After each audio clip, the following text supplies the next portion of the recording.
Assalamualaikum semuanya. Sebelumnya saya ucapkan terima kasih karena masih terus mengikuti cerita bergambar di channel ini. Dan untuk kawan-kawan yang belum subscribe ke channel ini, dukung saya ya. Klik tombol subscribe dan klik logo lonceng untuk bisa berlangganan gratis di video cerita bergambar selanjutnya. Oke, sebagai imbalannya kali ini saya akan coba menggambar sekaligus bercerita tentang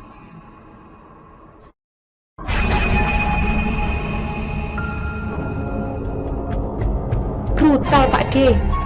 Saling bacok, saling sabet begitu. Simbah Kakung yang cerita, Sri. Beliau menghitung tidak kurang 5-6 kepala penyerang menggelinding oleh sabetan perang milik Mbahmu.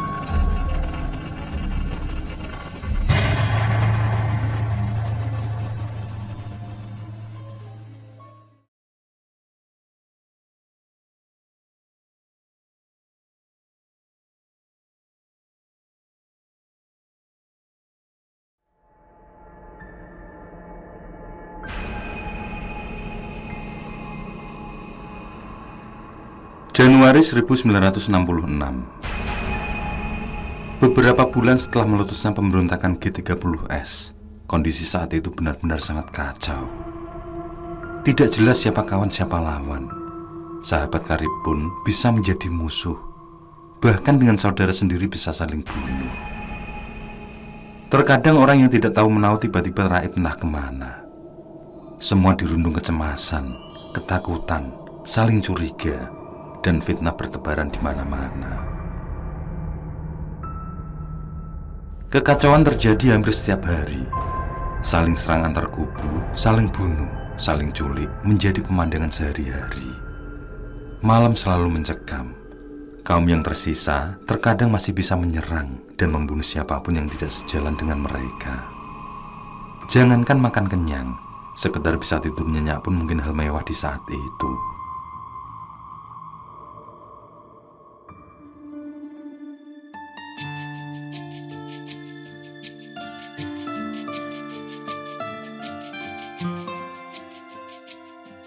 Pak Dekarso mengambil nafas dalam-dalam.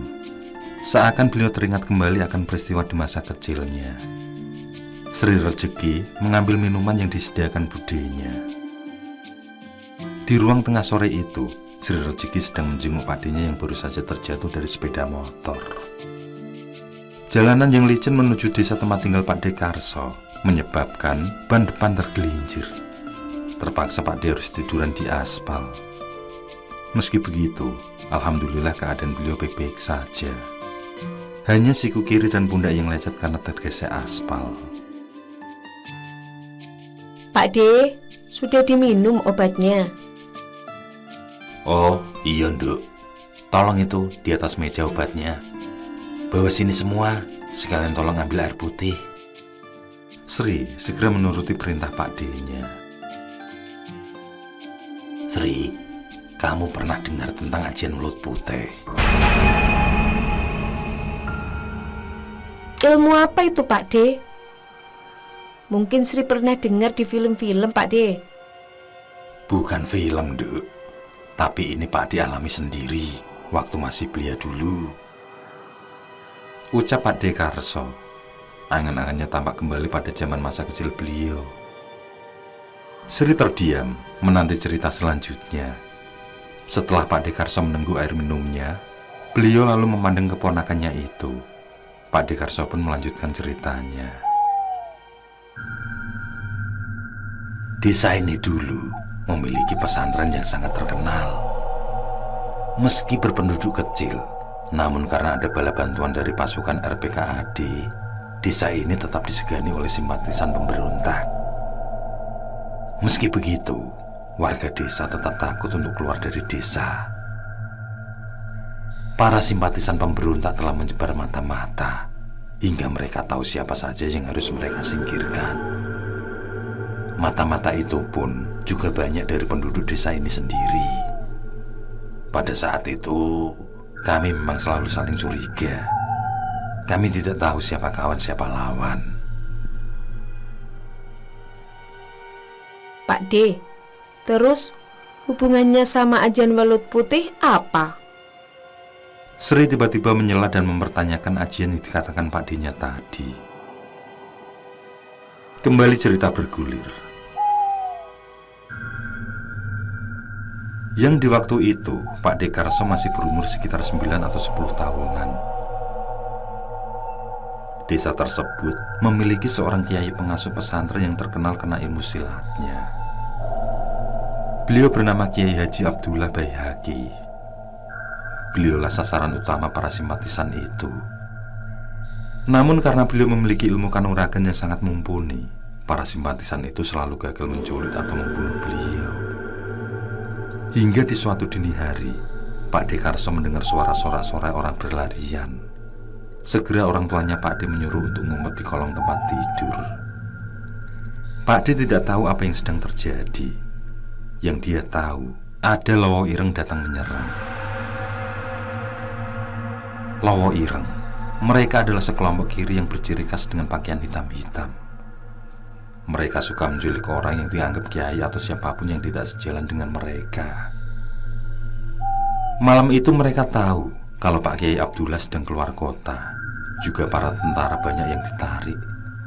Maka dari itu mereka datang menyerang. Tapi Mbahmu Kakung, beliau ikut keluar untuk menghadapi para penyerang itu. Mbah Kakung saat muda juga termasuk pendekar silat loh, Nduk. Kayak Pak D-mu ini. Pak D Karso sedikit memberi canda. Halah, Pak D jago silat. Lalu budenya yang baru datang menimpali. Silat lidah. Bener itu Sri. Mereka pun tertawa. Pak D Karso mengambil seteguk air, lalu melanjutkan kisahnya. Orang-orang itu terus berteriak menghancurkan pesantren, membakarnya, dan membunuh semua orang di sana. Namun para santri yang sudah siaga segera menghalau kehadiran mereka. Apalagi sebelum Pak Kiai pergi, para santri pasti sudah diperintah untuk mengamankan desa. Rumah yang berhasil didobrak, tanpa banyak kata mereka menganyunkan arit atau benda apapun. Bahkan dari teriakan-teriakan itu, Pak D sempat mendengar untuk menangkapi santriwati perempuan. Mungkin untuk menjadi pelampiasan nafsu mereka. Namun para santri murid Kiai Abdullah itu memang sudah terlatih. Betapapun musuh menyerang secara brutal, mereka melakukan perlawanan dengan tidak kalah brutal juga. Brutal Pak D. Saling bacok, saling sabet begitu. Kayak tawuran itu. Sri menyela. Dengan cepat Pak D Karso mengangguk. Simbah Kakung yang cerita, Sri. Beliau menghitung tidak kurang 5-6 kepala penyerang menggelinding oleh sabetan perang milik mbahmu. Sri terpekik mendengar Pak D-nya mengatakan kepala menggelinding. Para santri memang kalah jumlah, tapi pihak lawan banyak yang tewas. Kondisi sangat semrawut. Hanya ada 2 pilihan, kamu atau aku yang mati. Makanya ketika ada yang menyelinap, para santri pun kecolongan. Hingga ada santriwati yang berhasil diculik dan baru ditemukan esok harinya, yang tanpa sehelai benang pun, dan lehernya telah menganga karena digorok. Sri tampak lemas mendengar penjelasan itu. Dia bahkan memegangi lehernya sendiri. Mungkin terbayang bagaimana sebuah benda tajam mengiris lehernya. Kok ngeri ya? Duh, untungnya aku tidak hidup di zaman itu, Pak D. Ya, memang begitulah Sri keadaan di waktu itu. Sangat-sangat mencekam. Apalagi ketika muncul 2 orang jawara di pihak mereka. Kami penduduk sampai harus mengungsi ke hutan. 2 orang ini adalah sepasang suami istri bernama Marto Pincang dan Nyai Walek. Mereka lah yang Pak D maksud, karena mereka memiliki ajian bernama Welut Putih. Jadi ini nih kisah horor atau bukan toh Pak D? Lebih dari sekedar horor ini, Sri. Ini bahkan menyangkut hidup dan mati. Budenya ikut tegang mendengar percakapan itu. Meski dulu pernah mendengar, tapi perasaan ngerinya kembali terusik. Pak Dekarso kembali melanjutkan kisahnya. Berkat bantuan para tentara, terutama RPKAD, para pemberontak pun lambat laun mulai terciduk habis. Dulu, air sungai di tepian desa tidak berwarna coklat seperti sekarang. Percaya atau tidak, dulu warnanya pernah menjadi merah. Karena di sana entah itu kaum simpatisan maupun bukan, sama-sama dibunuh di sana. Termasuk Marto Pincang dan Nyai Walek. Mereka berhasil ditangkap oleh prajurit RPKAD. Lalu oleh penduduk desa ini yang dendam, Marto Pincang dan Nyai Walek pun turut disembelih di tepian sungai. Waktu itu tidak ada yang namanya rasa belas kasih. Setiap musuh harus dibunuh. Dan yang menjagal kedua jawara itu adalah Mbah Sastro, mbahmu. Sri tentu terperanjat mendengar itu. Hampir saja ia muntah, membayangkan darah yang kental mengalir. Tapi buru-buru ia menepis pikiran itu. Loh, jadi ceritanya tamat dong. Kan Marto Pincang sama Nyai Walek sudah mati, Pak De. Sri protes. Ceritanya panjang, Sri. Ucap Pak Dekarso disusul melanjutkan ceritanya. Marto Pincang dan istrinya memang sudah disembelih. Tapi saat itu, ketika mereka sedang sekarat, penduduk desa tidak sabar untuk menghanyutkan tubuh mereka ke sungai. Itulah kesalahan yang tidak disadari waktu itu. Karena setelah tubuh mereka terkena air, secara ajaib luka di leher mereka seperti menutup kembali. Mereka terlanjur hanyut, dan hanyutnya mereka membawa awal cerita tersendiri. Mereka hilang dengan membawa dendam. Dendam pada penduduk desa, terutama pada Mbah Sastro. Setahun setelah masa-masa mencekam itu, penduduk desa sudah mulai tenang. Tidak ada lagi penyerangan-penyerangan ataupun saling bunuh karena perebutan lahan sawah ladang. Orang-orang sudah mulai tenang untuk bertani kembali menggarap sawah atau berladang. Juga sudah berani ke desa-desa sebelah, sekedar menjual atau membeli kebutuhan. Meskipun rampok begal masih tetap ada, tapi keadaan tidak separah sebelumnya.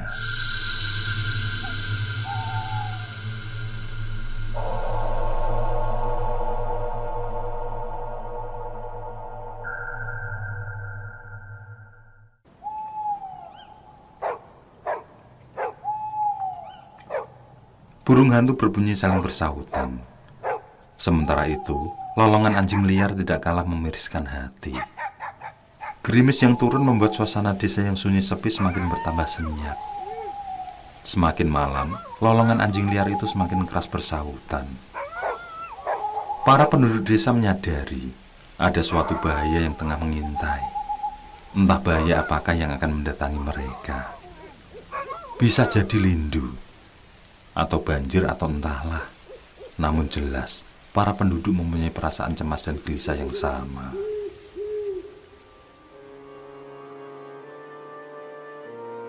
Di pinggir desa, terlihat beberapa orang berpakaian hitam-hitam tampak mengendap-endap. Di pinggang mereka terselip sebilah parang atau golok yang siap dicabut kapan saja dari sarungnya. Rupanya mereka terdiri dari 5 orang. Gerakan mereka sangat ringan, tidak menimbulkan suara apapun. Tidak memerlukan waktu lama, mereka telah mengepung sebuah rumah yang letaknya berada paling tepi di desa itu. Rumah yang berdinding anyaman bambu itu milik keluarga Ngadipiro. Bukan termasuk keluarga kaya, namun setidaknya Ngadipiro memiliki beberapa ayam aduan yang sangat bagus. Untuk ukuran waktu itu, tentu harganya sangat mahal. Salah seorang di antara mereka telah berhasil menjebol pintu belakang rumah. Rupanya memang ayam-ayam aduan itulah yang mereka incar. Dari gerakan mereka yang senyap, bisa diyakini kalau olah kanuragan mereka tergolong tinggi. Ayam-ayam aduan itu berhasil mereka bawa tanpa bersuara. Namun mereka belum puas. Rupanya masih ada satu ayam jago dengan katurangan yang paling istimewa di rumah itu. Ayam paling istimewa itu sudah hampir berhasil mereka bawa ketika tanpa sengaja salah seorang dari mereka menendang sebuah kendi yang terletak tidak jauh dari kurungan. Tidak ingin sang pemilik bangun, mereka segera berloncatan melarikan diri. Mendengar suara yang mencurigakan, Ngadipiro segera bangun dari tidurnya. Dia mengambil celurit yang menempel di dinding. Ada apa, Kang? Istrinya bertanya. Namun dengan isyarat jari telunjuk di bibirnya, istrinya kemudian diam. Ketika sampai di ruang belakang, para pencuri itu rupanya sudah kabur. Sadar ayam-ayam aduannya telah dicuri, secara gegabah Ngadipiro mengejar mereka. Ngadipiro berpikir bahwa para pencuri itu paling hanya orang-orang ingusan. Orang-orang yang ketika melihat celurit yang ia pegang akan merasa ketakutan. Ngadipiro memang berhasil mengejar para pencuri itu. Namun pikiran itu harus ia buang jauh-jauh ketika harikan Ngadipiro justru dibalas dengan sebuah sabetan golok. Suasana yang gelap tentu menyulitkan Ngadipiro untuk melihat dengan jelas arah dari serangan lawan. Apalagi lawan memakai pakaian hitam-hitam. Tidak ayal, pipinya seketika robek terkena sabetan. Menyadari bahwa mereka bukan orang sembarangan, Ngadipiro pun secara membabi buta menyerang dengan celuritnya. Namun serangan itu sangat mudah digagalkan. Bahkan sebuah tebasan tepat mengenai urat nadi leher Ngadipiro. Darah pun mengalir dengan sangat deras. Ngadipiro tumbang dan tewas. Menyadari si pemilik rumah tewas, komplotan itu bukannya meninggalkan rumah Ngadipiro. Mereka justru kembali ke sana untuk mengambil barang-barang berharga lainnya. Mereka mengobrak-abrik seisi rumah. Mereka memang kecewa saat tahu barang berharga milik Ngadipiro hanyalah ayam-ayam jago aduan itu. Namun saat mereka melihat istri Ngadipiro, kekecewaan itu berubah menjadi sebuah kegembiraan. Tawa mereka mengguncang kegirangan. Mereka tidak memperdulikan tangis dan jerit istri Ngadipiro yang ketakutan. Di bawah ancaman golok, bertiga dari mereka kemudian menggilir wanita malang itu. Hasrat itu pun terpuaskan. Salah satu dari mereka yang berjalan dengan terpincang memerintahkan untuk menyelesaikan si wanita itu. Tapi mereka menjawab serentak bahwa mereka tidak tega melakukan itu. Orang yang dipanggil dengan sebutan Ki itu pun menghunus sebuah golok. Ia mendekati si wanita yang sudah nyaris tidak berdaya. Ia jambak rambut si wanita. Lalu dengan sadis, mata golok itu digeserkan ke leher si wanita. Darah seketika menyembur keluar dari leher yang menganga itu. Tidak sampai di situ, si pembunuh itu menghirup darah yang menyembur keluar. Ia benar-benar meminumnya.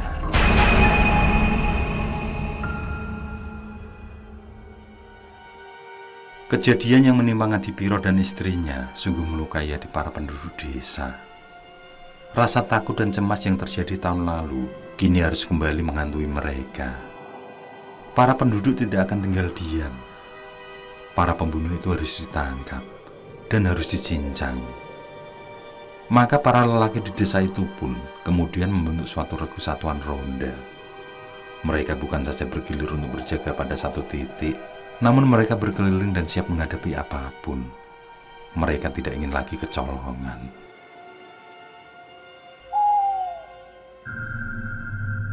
Namun lagi-lagi, sebuah keluarga di desa itu berhasil disatroni perampok.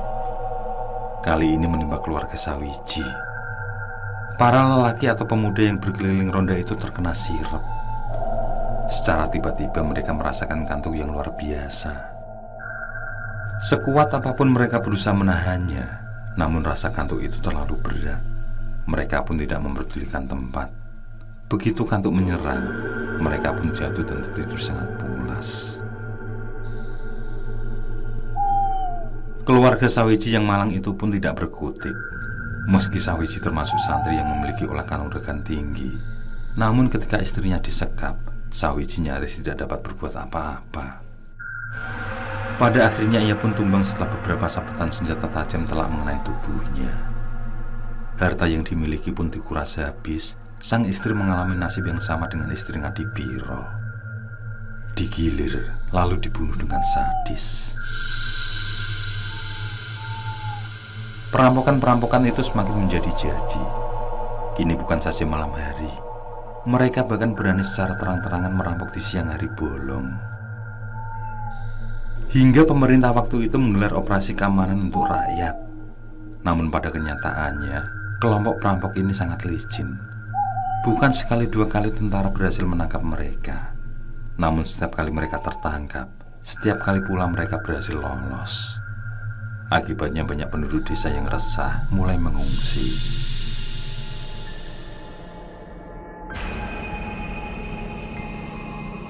Kejadian paling mencekam bagi Pak Dekarso adalah ketika pada suatu malam perampok itu datang menyatorin rumah keluarga Sastro, ayah Pak Dekarso atau simbahnya Sri. Perampok-perampok itu bukan saja datang berlima, namun mereka membawa anak buah dengan jumlah lebih besar. Rupanya bukan hanya rumah Mbah Sastro yang hendak mereka rampok, namun beberapa rumah sekaligus. Mbah Sastro yang tanggap akan adanya bahaya segera mengajak keluarga dan para tetangganya untuk mengungsi. Pada waktu itu, tidak ada tempat lain yang dirasa aman kecuali alas suatu jejer. Hutan itu terkenal sangat angker. Jalmo teko jalmo mati. Siapa yang datang maka akan mati. Namun Mbah Sastro meyakinkan kalau demit di sana tidak mengganggu, karena mereka sedang mengungsi dan tidak memiliki niatan buruk. Segera Mbah Sastro dengan keluarga termasuk Pak Dekarso dan Pak Sarman, ayah Sri, langsung berladan menuju alas suatu jejer. Tampak pula beberapa tetangga mereka. Dalam pikiran mereka hanyalah bercepatlah atau mati. Apalagi pada waktu itu Kiai Abdullah telah wafat. Maka tidak ada lagi orang yang disegani oleh perampok-perampok itu. Marto Pincang dan Nyai Walek sama-sama kejam. Sedikit pun mereka tidak mempunyai rasa kemanusiaan. Bahkan mereka cenderung memiliki jiwa kanibal, karena sering meminum darah dari para korban mereka. Dengan bersusah payah, rombongan keluarga itu tiba juga di tepi hutan. Namun Marto Pincang bukan perampok sembarangan. Melalui mata batinnya, ia bisa merasakan posisi keberadaan rombongan Mbah Sastro. Marto Pincang pun membagi rombongan menjadi dua. Sebagian bertugas menjarah, sedang yang lain ikut bersamanya untuk menghabisi rombongan Mbah Sastro.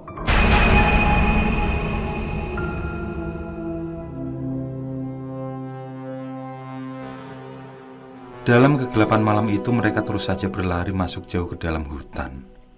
Tidak peduli berkali-kali terjatuh terperosok. Mereka bangkit lalu berlari lagi. Lebih baik masuk ke hutan angker daripada mati sia-sia. Demit tidak akan membunuh, demit tidak akan menerkam. Sorak-sorai teriakan para pengejar itu semakin lantang terdengar. Wanita dan anak-anak yang larinya tidak cepat tentu sedikit menghambat pelarian mereka.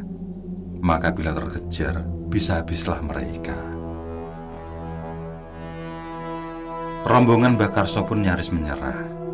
Rasa letih kehausan dan tubuh babak belur karena luka akibat menerjang tumbuhan berduri membuat sebagian anak-anak termasuk Pak Dekarso mengerang. Mereka tidak kuat lagi untuk berlari. Sebagian merasa pasrah kalau para pengejar itu bisa menemukan mereka. Tapi dalam situasi yang sangat genting itu, tibalah mereka di suatu tempat yang ditumbuhi pepohonan yang sangat besar dengan akar gantung yang sangat lebat. Mereka tidak tahu telah sampai di mana. Yang pasti, mereka harus lari sejauh mungkin. Rombongan Mbah Karso pun memutuskan untuk beristirahat sejenak.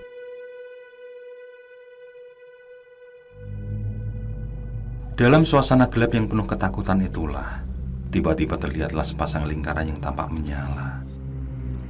Rombongan mengira bahwa sesuatu yang menyala itu adalah wujud dari Banaspati. Namun perkiraan mereka keliru. Ketika lingkaran menyala itu bergerak, hampir semua yang melihatnya terengah-engah. Lidah mereka keluh hingga tidak mampu berkata. Kedua lingkaran yang menyala itu rupanya sepasang bola mata. Ada satu sosok sangat besar sedang duduk di sebuah pohon. Ketika sosok itu bangkit, semua nyaris menjerit karena takutnya. Sosok itu sangat tinggi, sekitar 3 meter lebih. Bahkan beberapa yang ikut dalam rombongan itu pun tidak ayal pingsan karena saking takutnya. Mbah Sastro dengan tenang mendekati sosok itu, lalu mencoba untuk berkomunikasi. Awalnya semua berjalan lancar, namun entah karena apa, tiba-tiba sosok itu mengeram dengan suara yang terdengar mengerikan. Mbah Sastro masih berusaha tenang, namun ketika tiba-tiba dari berbagai arah muncullah berpasang mata bola mata menyala, gemetar juga lutut Mbah Sastro. Sosok menyeramkan yang Mbah Sastro yakini sebagai genderuwo itu rupanya minta tumbal dari salah satu rombongan. Namun Mbah Sastro jelas menolak. Mereka melarikan diri ke hutan gunung. Tidak lain mereka ingin menyelamatkan diri, bukan untuk minta pesugihan dan lain-lain. Mbah Sastro berusaha meyakinkan agar sosok itu memperbolehkan mereka untuk berlindung di sana. Dengan penuh kerendahan hati, Mbah Sastro memohon agar mereka tidak dijadikan mangsa atau tumbal. Sosok itu pun memperbolehkan dengan syarat ketika Marto Pincang dan Nyai Walik berhasil dikalahkan, darah mereka harus ditumpahkan di pohon besar itu. Darah mereka lah sebagai gantinya.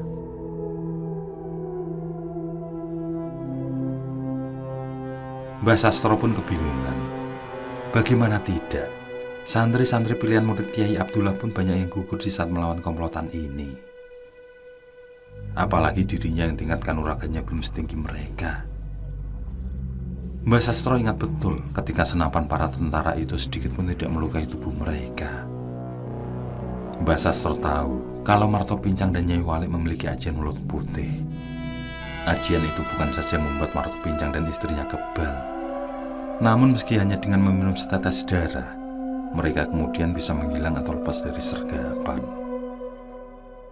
Tiba-tiba Mbah Sastro teringat saat menjagal Marto Pincang dan istrinya. Leher mereka tetap menganga, mereka tetap berdarah.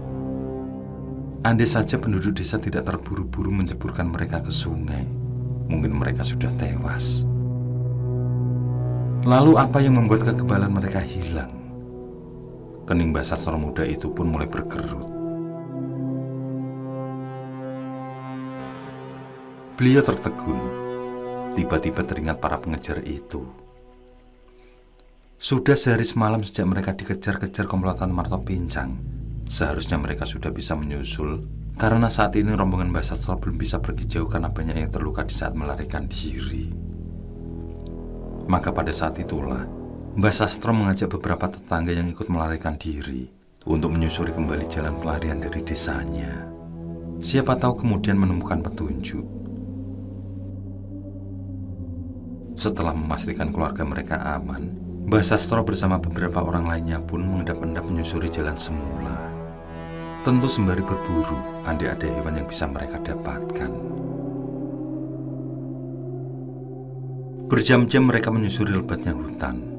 Tidak peduli ada kelabang atau kalajengking dan ular-ular berbisa berseliweran antara mereka. Hingga pada suatu tempat salah seorang dari mereka menemukan selembar kain yang lumayan kumal. Mereka saling memandang kain itu. Mereka pun yakin kalau kain itu bukan milik rombongan mereka. Dan terbelalaklah Mbah Sastro, menyadari apa yang ada di depannya.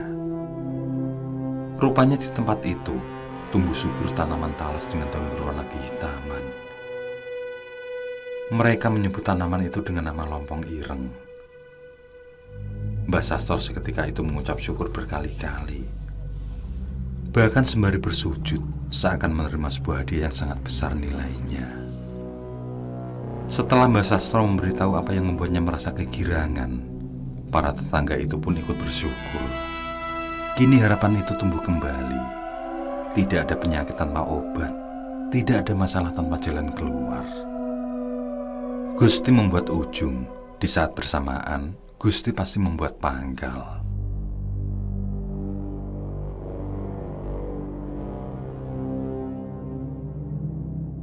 Mbah Sastro dan beberapa orang tetangganya itu pun kembali ke tengah hutan. Di sana mereka merencanakan sesuatu. Tentunya bukan sesuatu yang sembarangan. Dibutuhkan nyali dan keberanian luar biasa. Taruhan mereka bukan sekedar uang 1 atau 2 sen di saat itu, tapi selembar nyawa mereka satu-satunya.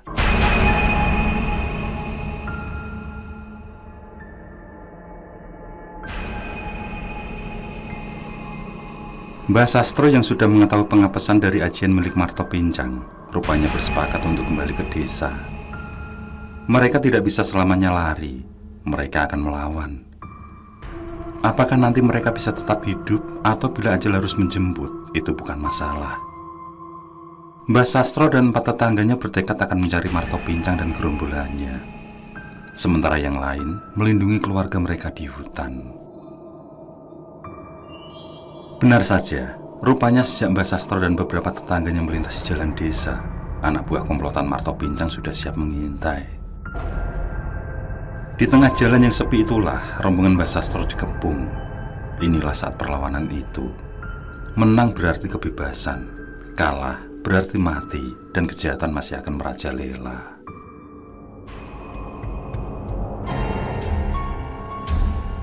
Tanpa banyak kata, orang-orang berpakaian hitam-hitam itu langsung mengayunkan celurit atau kelewang pada rombongan Mbah Sastro. Namun rombongan Mbah Sastro sudah siap. Hanya sebuah gerakan menghindar dan sebuah tebasan balasan. 4 pencegat pun roboh tak bernyawa. Sisanya terlihat Cut Nyali melihat kawan mereka roboh dengan mudah. 2 orang yang Cut Nyali itu pun melarikan diri. Mbah Sastro meyakini kalau mereka pasti anak buah Marto Pincang. Benar saja, tidak begitu lama setelah 2 orang itu lari. Kali ini Mbah Sastro dan para tetangganya harus benar-benar siaga. Yang akan mereka hadapi adalah pimpinan rampok yang terkenal sangat sadis. Meskipun Mbah Sastro dan rombongan sudah mengetahui kelemahan ajian dari kedua rampok suami istri ini, toh mereka pun sebenarnya kader juga. Karena salah bergerak sedikit saja, bisa-bisa kepala lepas dari badan. Celurit ataupun senjata-senjata tajam itu pun segera beradu. Suaranya yang bergemerincing sangat memiriskan hati. Mereka saling serang, saling babat, saling pukul tendang. Kadang tak terelakkan, mata parang atau golongan tajam menyerempet anggota tubuh. Darah mengalir dari kedua belah pihak. Beberapa saat lamanya Mbah Sastro dan kawan-kawan beradu nyawa dengan anak buah Marto Pincang. Hingga pada satu kesempatan, tubuh Mbah Sastro dan 4 tetangganya mengalami beberapa luka karena pertempuran itu. Tapi komplotan anak buah Marto Pincang itu kesemuanya roboh dengan nyawa meninggalkan badan. Tinggallah Marto Pincang dan Nyai Wale. Kini 2 melawan 5 orang. Secara diam-diam, Mbah Sastro dan 4 tetangganya mengambil lembaran daun lompong ireng di saku mereka. Saat semua siap, golok yang masih berlumuran darah di tangan Mbah Sastro pun segera melayang cepat. Golok yang tepat mengarah ke leher itu tertangkis dengan tepat pula. Suara 2 benda tajam beradu dengan nyaring. Begitupun Nyai Wali yang telah menyambarkan celuritnya bisa ditangkis dengan tepat oleh tetangga Mbah Sastro. Namun kali ini, baik Marto Pincang maupun istrinya terkejut bukan kepalang. Tangan dan tubuh mereka tiba-tiba lemas. Mereka mengerang kesakitan. Rupanya sabetan daun lompong ireng membuat ajian mulut putih mereka badar seketika. Senjata tajam di tangan mereka pun terlucuti. Bukan itu saja, berbagai jimat yang ada di pakaian keduanya ikut diambil paksa. Tanpa banyak buang waktu, kedua rampok itu pun mereka ikat kencang-kencang. Mulut mereka disumpal dengan daun lompong ireng itu. Jangan sampai mereka bisa meneguk air meski itu hanya setetes. Sesuai perjanjian dengan genderuwo penghuni alas watu jejer, Marto Pincang dan istrinya, Nyai Wale, dihabisi di pohon besar itu. Untuk kedua kalinya Mbah Sastro menjadi algojo bagi mereka. Tapi setelah itu, tubuh mereka digantung, sedangkan kepala mereka ditanam. Di atas kepala yang ditanam itu, ditanam pula tumbuhan lompong ireng. Pak Dekarso melihat sendiri bagaimana kedua rampok sadis itu meregang nyawa.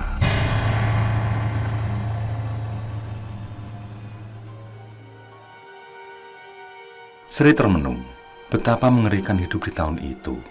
Nyawa seperti tidak ada artinya. Namun, bukankah zaman sekarang pun sama? Bisiknya dalam hati. Jadi, Bapak sama Pak D pernah tinggal di hutan ya? Apa sekarang hutannya itu masih ada, Pak D? Kalau Pak D ada waktu, ingin sekali rasanya Sri diajak main ke sana. Pak Dekarso tersenyum.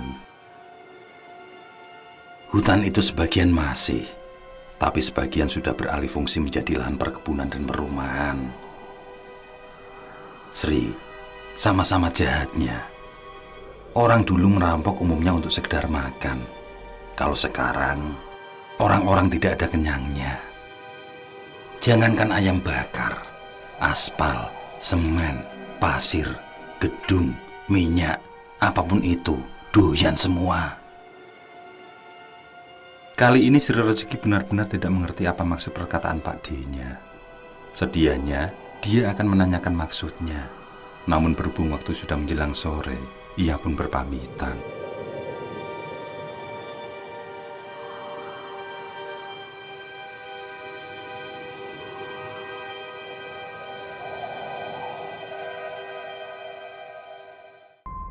Oke, saya kira cukup cerita kali ini. Untuk cerita-cerita lainnya, silahkan buka di bagian video dalam channel ini, di playlist cerita bergambar. Sekali lagi terima kasih ya. Jangan lupa like, komen, share juga boleh.